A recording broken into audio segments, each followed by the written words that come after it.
चलिए 12 number question आइए। Question number 12 बना के नीचे 80 80 तो है ऑप्शन में, क्या सुजीत जी 80। चलिए देखते हैं और किन्हीं इधर 100, हाँ 100 भी है। चलिए देखते हैं, बढ़िया क्वेश्चन है, पूछा हुआ रेलवे एनटीपीसी 28/1/2021।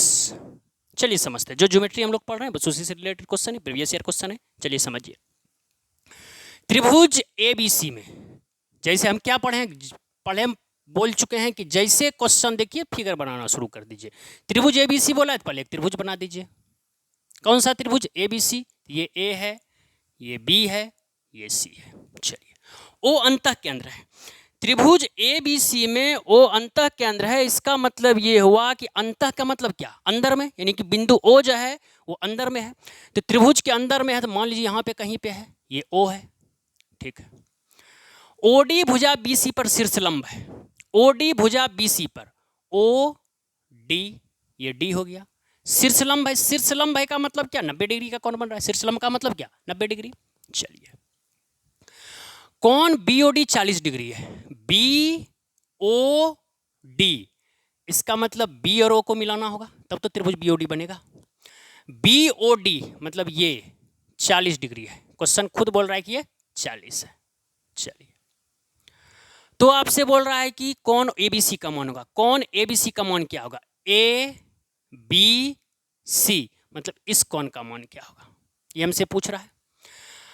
जो क्वेश्चन लैंग्वेज में बोला है उसी को अभी हम रिप्रेजेंट किए हैं किसके? फिगर के रूप में। अब सॉल्यूशन होगा, सॉल्यूशन पे ध्यान दीजिएगा। चलिए समझिए, त्रिभुज हम बोल रहे हैं आपसे कि त्रिभुज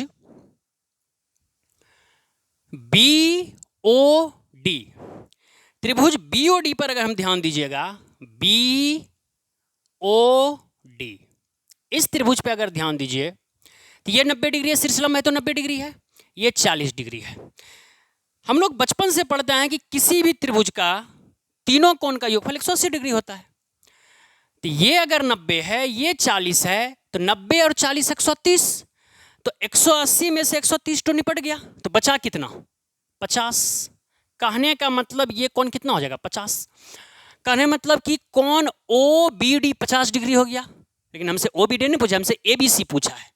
अगर ओ बी डी पूछता तब तो 50 डिग्री आंसर होता, हमसे ए बी सी पूछा है, यानी कि ए बी सी इस पूरे कोण का मान पूछ रहा है। अब समझना है, ओ अंतः केंद्र है, और हम लोग थ्योरम पढ़ चुके हैं कि किसी भी त्रिभुज में अंतः केंद्र का निर्माण कब होता है? अंतः केंद्र, परिकेंद्र, केंद्रक, सब चीज पढ़ा हुआ है। तो अंतः केंद्र का निर्माण होता है, हाँ सही बात है, अंतः केंद्र का जो निर्माण होता है वो होता है उस त्रिभुज के तीनों कोण समद्विभाजक का कटान बिंदु जहां पे मिलता है वहीं से अंतः केंद्र बनता है। तो कहने में जैसे ये मान लीजिए एक त्रिभुज हम एबीसी लेते हैं, ये ए है, ये बी है, ये सी है, कोण ए का कोण समद्विभाजक, कोण बी का कोण समद्विभाजक और कोण सी का कोण समद्विभाजक यहां पे मिल रहा है, कहने मतलब ये क्या होगा? अंतः केंद्र कहलाएगा, यही कहलाएगा क्या? अंतः केंद्र। तो कहने मतलब ओ अगर त्रिभुज एबीसी का अंतः केंद्र है मतलब पक्का है कि कोण समद्विभाजक से ही बना है।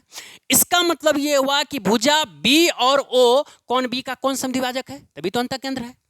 अगर ये कोण समद्विभाजक है बी ओ, इसका मतलब यह है कि कोण बी को बी ओ 2 बराबर भाग में बांट रहा है, कोण को समद्विभाजित कर रहा है, तो 2 बराबर भाग में बांट रहा है। अगर ये 50 है तो ऑटोमेटिक ये भी 50 होगा, तब तो बराबर भाग में बटेगा। अगर ये 50 है, ये 50 है, तो ये पूरा कितना हो जाएगा? 100। यही तो आपसे पूछ रहा है, कौन भी एबीसी के अंदर कौन भी 100 डिग्री, यही 100 डिग्री। 100 डिग्री सही था आपका, तो इस क्वेश्चन का आंसर होगा 100 डिग्री। बहुत बढ़िया क्वेश्चन है।